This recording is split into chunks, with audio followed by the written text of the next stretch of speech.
Kung ikaw ay lampas-anim na po na at araw-araw umiinom ng vitamin B12, sandali lang at makinig ng mabuti. Madalas lumabas ang tanong na ito sa klinika ko halos bawat linggo. Dok, regular naman akong umiinom ng B12. Bakit pakiramdam ko pagod pa rin ako, parang malabo ang isip ko, hindi steady ang balanse ko o may pamamanhid at tusok-tusok sa kamay at paa? Hindi pa katagalan, isang 68 anyos na lalaki ang nagtanong sa akin ng eksaktong parehong concern. Mahigit 7 taon na siyang umiinom ng vitamin B12. Mukhang maayos naman ang resulta ng laboratory tests niya. Pero unti-unting humihina ang sigla niya. Parang hindi na ganoon ka-stable ang lakad niya at napapansin niyang mas madali siyang makalimot. Ang hindi niya inaasahan ay ito. Hindi siya kulang sa vitamin B12. Mali lang ang paraan ng pag-inom niya nito. Ipinapakita ng mga bagong pag-aaral na may isang karaniwang pagkakamali sa pag-inom ng B12, lalo na sa mga higit 60 anyos, na maaaring makapigil sa maayos na pagsipsip nito at tahimik na makasira sa kalusugan ng mga ugat o nerves. Ako si Dr. Emily Edwards. Sa video na ito, ipapaliwanag ko kung ano ang pagkakamaling iyon, bakit maraming doktor ang hindi ito napapansin, at kung paano tamang inumin ang vitamin B12 para tunay itong makatulong sa iyong utak, mga nerves, at pangmatagalang sigla. Bago tayo magpatuloy, mag-iwan ka ng komento at sabihin ang iyong edad at kung saan ka nanonood ngayon. Umiinom ka na ba ng B12? Nakakaranas ka pa rin ba ng mababang enerhiya, mental fog o pamamanhid? Ibahagi mo ang kwento mo sa ibaba. Nakakatulong ang bawat karanasan para mas mapalakas ang ating komunidad. At pakitap na rin ang subscribe button dahil bawat linggo ay nagbabahagi ako ng mahahalagang health tips tulad nito para matulungan kang manatiling malusog kahit lampas 60 na. Maraming tao ang naniniwala na kapag normal ang B12 sa blood test, ibig sabihin ay maayos na ang lahat. Pero para sa mga nasa edad 60 pataas, madalas hindi ito ganap na totoo. Napakahalaga ng vitamin B12 para sa maayos na paggana ng mga nerves, malinaw na pag-iisip, paggawa ng red blood cells, at produksyon ng enerhiya. Kapag kulang ang aktibong B12 na talagang nagagamit ng katawan, nagsisimulang magkaroon ng problema ang mga nerves.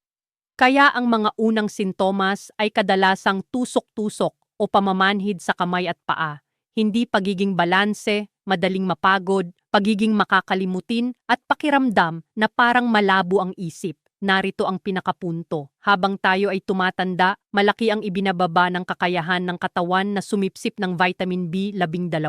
Paglampas ng edad na 60, mahigit kalahati ng mga tao ang nagkakaroon ng mababang antas ng stomach acid. Mahalaga ang stomach acid para maihiwalay ang B12 mula sa pagkain at maging sa maraming supplements. Kapag kulang ang asido sa tiyan, dumadaan lang ang B12 sa katawan nang hindi nagagamit ng maayos. Nasaksihan ko ito mismo sa isang pasyente na tatawagin nating Margaret, 71 anyos. Nagrereklamo siya ng parang nasusunog na pakiramdam sa mga paa at madalas na pagkahilo. Sinuri ng doktor niya ang B12 level niya. Lumabas na 420 na itinuturing na normal. Sinabihan siyang maayos ang lahat, pero patuloy pa ring lumalala ang mga sintomas niya. Ang hindi naiintindihan ng marami ay ang karaniwang serum B12 test ay hindi ipinapakita kung gaano karaming B12 ang talagang nakakarating sa loob ng mga selula. Ipinapakita lamang nito kung gaano karami ang umiikot sa dugo. Sa mga nakatatanda, maaaring normal ang B12 sa dugo, pero kulang pa rin ang natatanggap ng mga nerves. Iyan mismo ang dahilan kung bakit napakaraming matatanda ang umiinom ng B12 sa loob ng maraming taon pero wala silang nararamdamang tunay na pagbabago.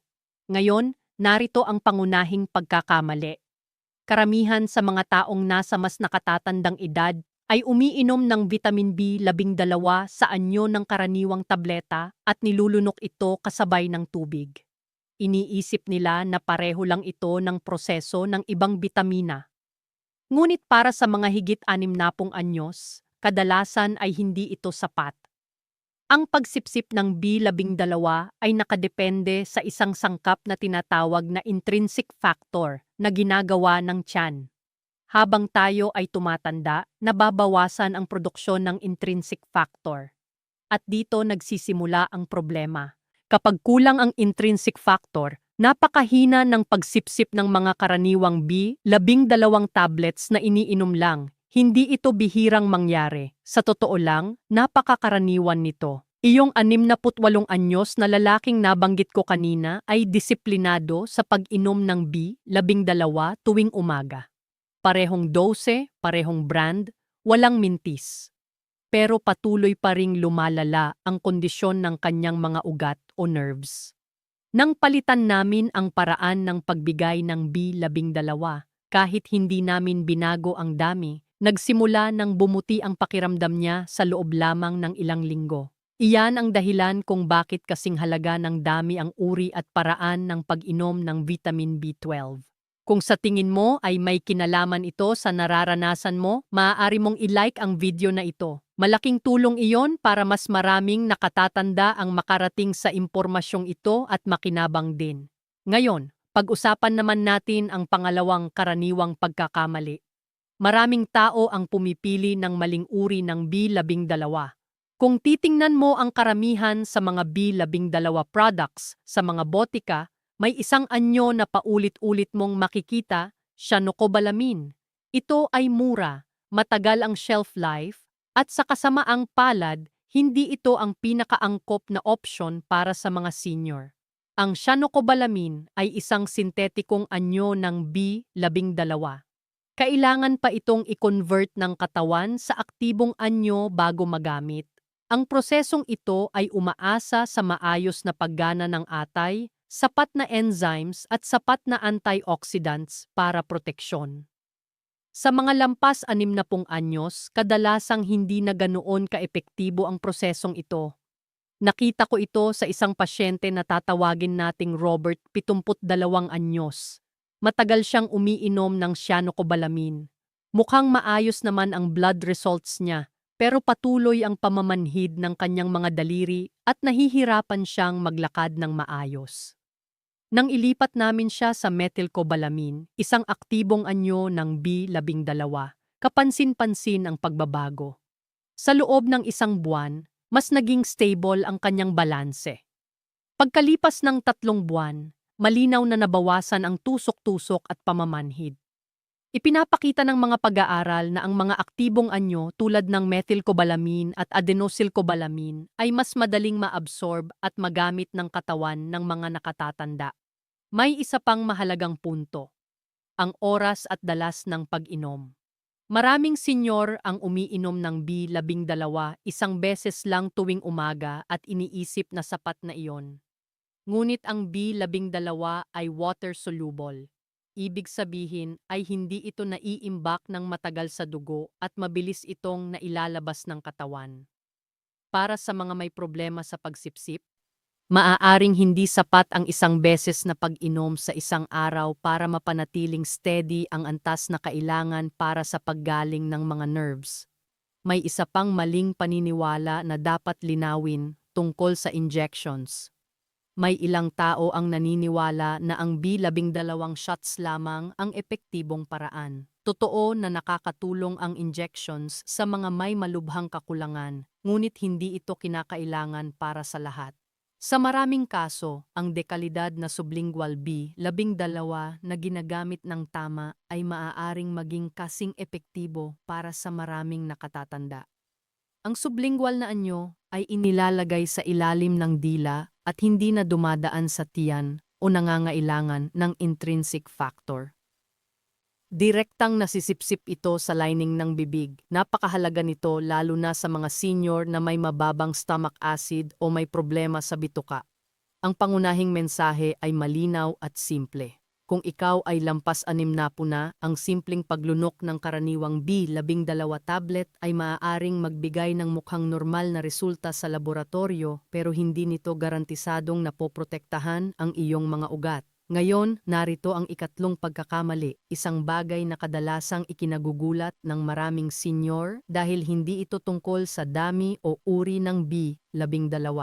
Ito ay tungkol sa schedule at pagiging consistent sa pag-inom.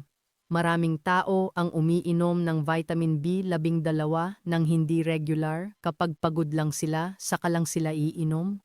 May mga araw na nakakalimot sila. Hihinto kapag medyo gumaan ang pakiramdam, tapos babalik ulit pagkalipas ng ilang panahon. Pero hindi ganyan gumagana ang pag-repair ng mga ugat o nerves. Ang vitamin B12 ay hindi simpleng pampalakas ng enerhiya. Isa itong mahalagang sangkap sa muling pagbuo at pag-ayos. Kailangan ng mga nerves ng tuloy-tuloy at araw-araw na supply ng B12 para maibalik at ma-repair ang myelin sheath na nagsisilbing proteksyon nila. Kapag hindi tuloy-tuloy ang pag-inom, napuputol ang natural na proseso ng paggaling. Napansin ko ang ganitong gawi sa isang 70 anyos na pasyente na tatawagin nating Elaine. Umiinom lang siya ng B12 kapag pakiramdam niya ay sobrang pagod siya. Oo, may kaunting ginhawang nararamdaman sa mga araw na iyon, pero ang pamamanhid, problema sa koordinasyon, at hirap sa pag-iisip ay nanatili at hindi talaga umusad ang kondisyon niya. Nang magsimula siyang uminom ng vitamin B12 ng regular araw-araw at walang palya, doon lang nagsimulang maging mas stable ang mga sintomas niya. Pagkaraan ng humigit kumulang 2 buwan, tumigil ang paglala ng pamamanhid. Pagdating ng ika-4 na buwan, kapansin-pansin na ang pagbuti ng kanyang balanse. Isa pang mahalagang aspeto na madalas nakakaligtaan ay ang oras ng pag-inom ng B12. Maraming nakatatanda ang umiinom nito sa gabi. Sa ilang tao, maaari itong makaapekto sa tulog. Kapag kulang ang pahinga, tumataas ang cortisol, nadaragdagan ng pamamaga sa katawan, at nahahadlangan ng paggaling ng mga nerves. Para sa karamihan ng seniors, mas mainam inumin ang B12 sa mas maagang bahagi ng araw, pinakamabuti sa umaga o maagang hapon. Nakakatulong ito sa mas maayos na enerhiya at suporta sa nerve health nang hindi naaapektuhan ang tulog sa gabi. Mas mahalaga rin ang sapat na pag-inom ng tubig kaysa sa inaakala ng marami. Gumagana ang vitamin B12 sa loob ng mga selula na umaasa sa maayos na balanse ng likido sa katawan. Ang bahagyang dehydrasyon na tuloy-tuloy, na karaniwan sa mga nakatatanda, ay maaaring maglimita sa epektibong pagdadala ng nutrients papunta sa mga nerve tissues. Kung umiinom ka ng B12 pero kulang ka naman sa tubig, limitado rin ang magiging benepisyo nito. Bukod pa rito, maraming seniors ang umiinom ng mga gamot na maaaring makaapekto sa pagsipsip o bisa ng B12. Kabilang dito ang mga proton pump inhibitors o mga gamot na nagpapababa ng asido sa tiyan, metformin at ilang antibiotics. Hindi ito nangangahulugan na kailangan mong ihinto ang mga reseta mo. Ibig sabihin lamang nito ay kailangan mong ayusin o iakma ang paraan mo ng pagpapanatili ng sapat na B12 sa katawan. Sa puntong ito, marahil napapansin mo na ang isang mahalagang bagay. Karamihan sa mga nakatatanda ay hindi lang iisang pagkakamali ang nagagawa. Madalas, sabay-sabay ang ilang maliliit na pagkukulang. Bawat maliit na issue ay bahagyang nagpapahina sa benepisyo at kapag pinagsama-sama, maaari nitong tuluyang mabawasan o maalis ang epekto ng vitamin B12 supplementation. Ngayon, hayaan mong gabayan kita sa tamang paraan ng pag-inom ng vitamin B12 para sa mga seniors. Ito ang pamamaraan na ginagamit ko sa aking mga pasyenteng edad 60 pataas. Una, isaalang-alang ang uri ng B12. Para sa karamihan ng nakatatanda, ang pinakamainam na opsyon ay methylcobalamin o kombinasyon ng methylcobalamin at adenosylcobalamin. Ito ang mga bioactive na anyo na agad magagamit ng katawan nang hindi na kailangan pang i-convert. Iwasan ang pagdepende lamang sa cyanocobalamin, lalo na kung may mga sintomas na may kinalaman sa nerves. Ikalawa, mahalaga ang paraan ng pag-inom. Kung ikaw ay lampas 60 na, Kadalasan ay hindi sapat ang simpleng paglunok ng karaniwang B12 tablet dahil sa mga hamon sa pagsipsip. Ang sublingual B12 na inilalagay sa ilalim ng dila at hinahayaang matunaw ng dahan-dahan ay nakakaiwas sa marami sa mga hadlang na iyon at maaaring magbigay ng mas malinaw at mas magandang resulta. Ikatlo, ang dami o dosage.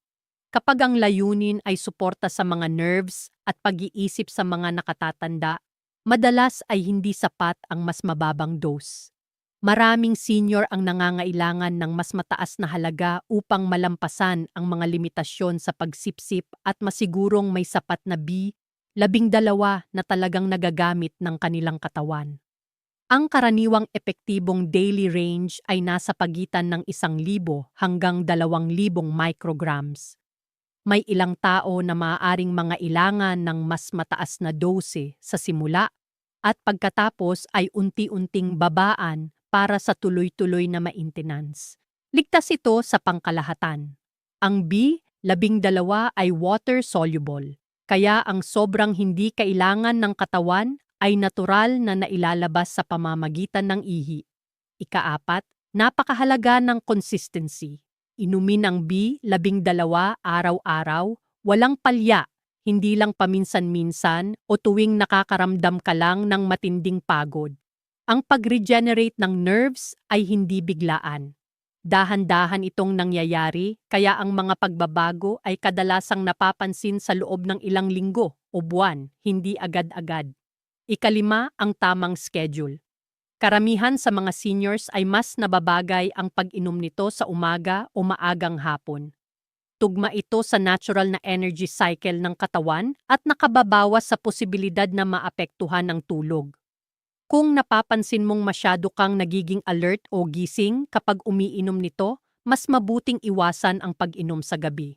Ika-6, ang mga kasamang nutrients. Hindi gumagana ang B12 ng mag-isa. Madalas kailangan din ang folate at vitamin B6 para sa mas maayos na suporta sa nerve health.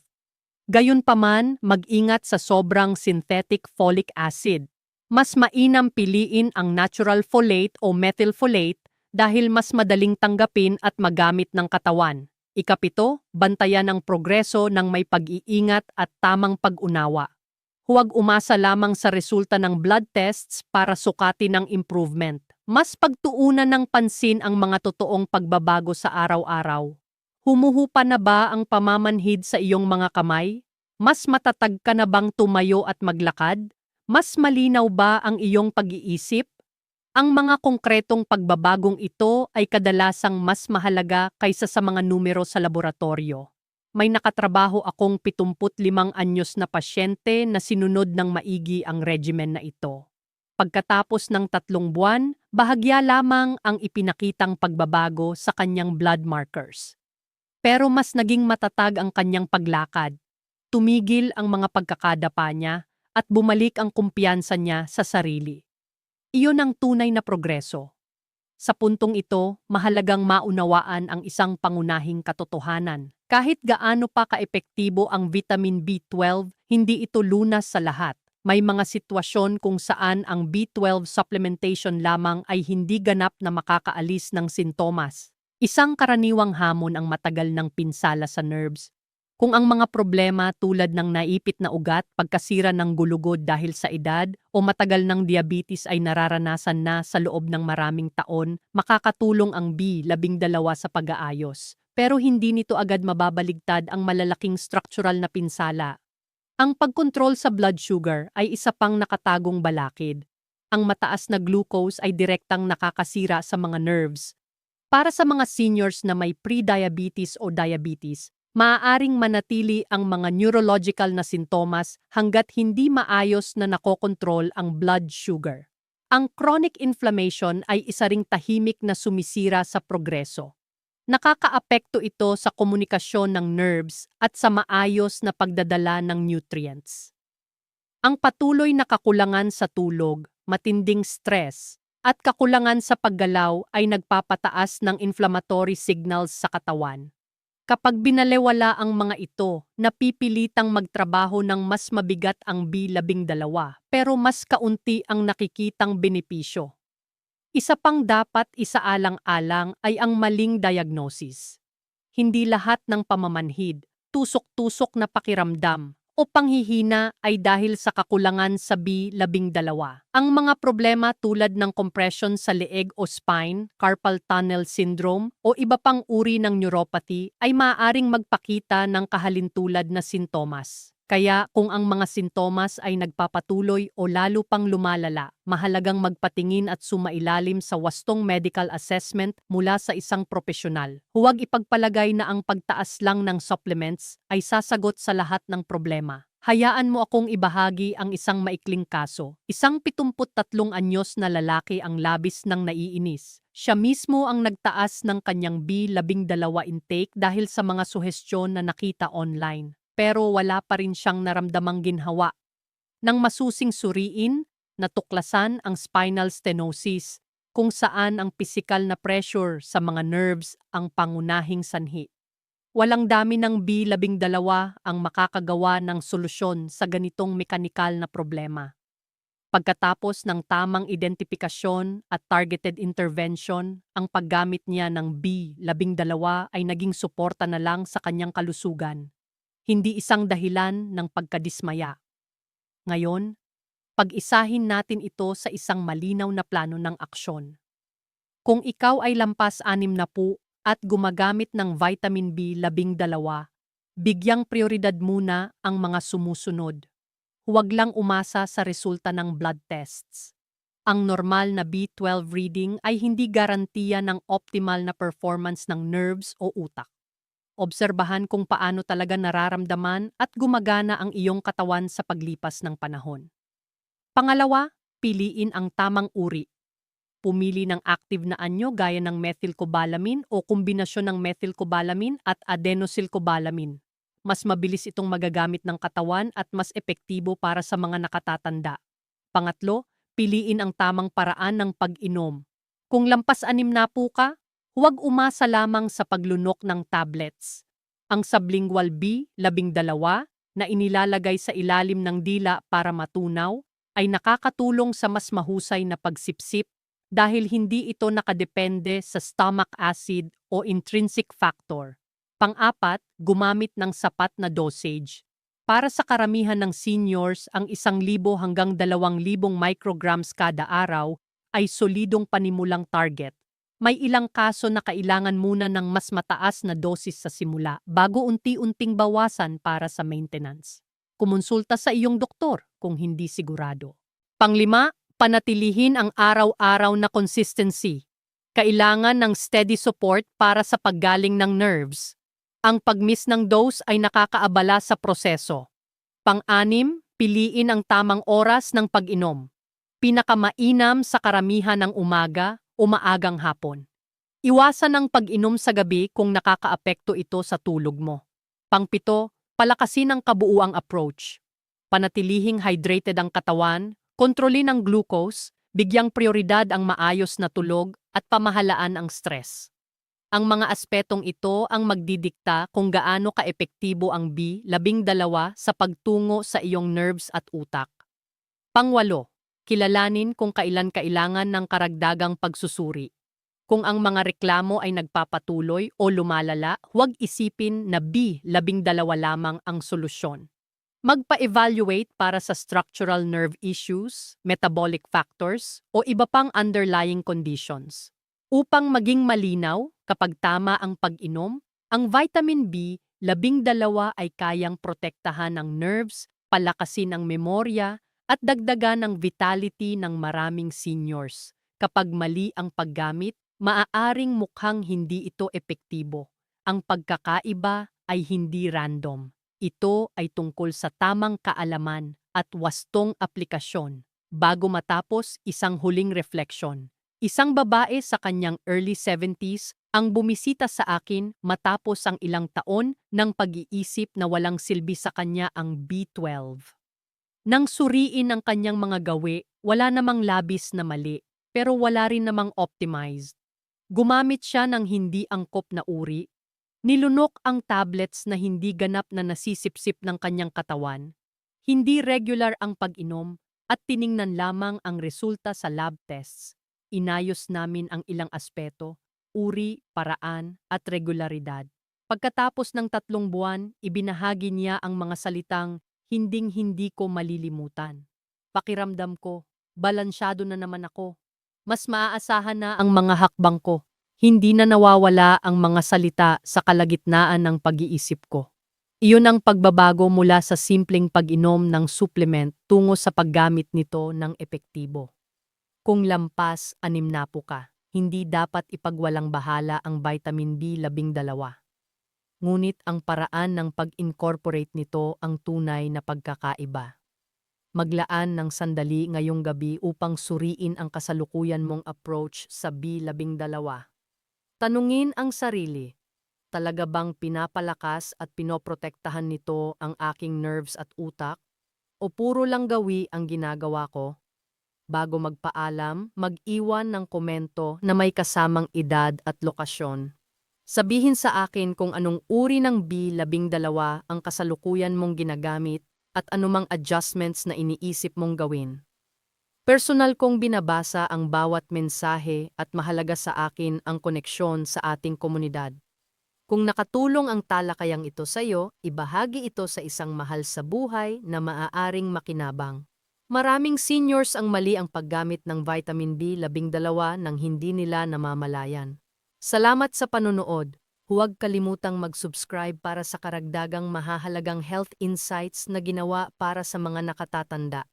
Ang B12 ay mahalaga lalo na sa edad 60 pataas, ngunit epektibo lamang kung tama ang pamamaraan ng paggamit. Ako si Dr. Emily Edwards. Manatiling matatag, manatiling malusog, at magkita tayo sa susunod.